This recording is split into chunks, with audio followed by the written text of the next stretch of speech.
On average, a ship passenger, spends anywhere between $100 to $300 every time it comes to a port. So the ships now are on average of 4,000, right? So if you bring 1 million people by 2035, and you multiply that by $200, that's your answer. PIF-owned Cruise Saudi launched in 2021 with the aim to position the kingdom as a port destination, adding another economic pillar to its tourism sector. Recently, it welcomed the cruise ship Ahmadiyya, carrying 400 international passengers to Jeddah. While Cruise Saudi is looking at acquiring ships as one of its revenue arms, the business model is really based around the development of the port city. We recently acquired one vessel, but right now, for the last 2 years, our role has been to create the infrastructure so that international ships can actually stop. Prior to 2020, there were 130 ships passing on the Red Sea, and they didn't stop in Saudi.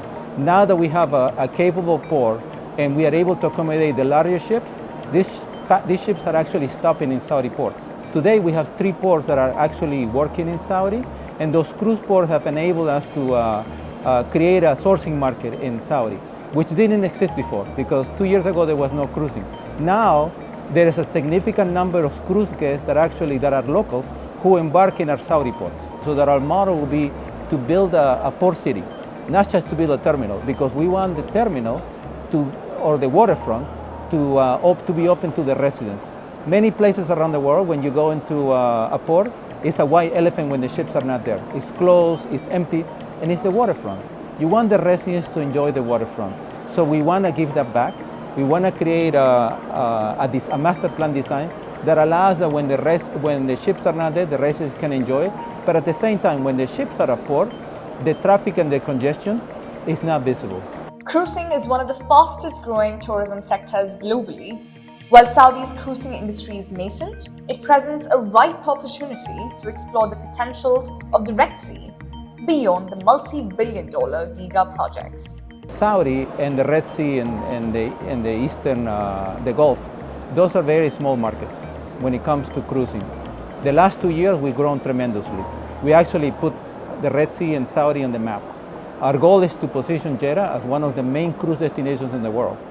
When we do this, not only we're going to benefit, but we're going to benefit the entire Red Sea. And I always notice that cruise guests, who are 40% of them are actually repeat guests, they're always asking for the cruise line for new destinations. Saudi, as you know, is developing a lot of giga destinations, and we are connecting with those giga projects. The UAE, Qatar, Oman, and Bahrain have reaped the benefits of cruise tourism for more years compared to the GCC's largest economy. So the teething problems of setting up a whole new sector during supply chain challenges were inevitable. When we started our business, there were no providers for the cruise industry. For waste disposal, for other kinds of supplies that the ships needed, very few available. And then we had to educate them. Now we have a network of providers. We have port services, we have ground handlers who understand the needs of the cruise industry. So when it comes to logistics, we expect that the same will happen. You will see a focus and an investment from different groups to be able to provide and invest in the long term of logistic networks to be able to give the services that the cruise ship needs to be able to be home ported.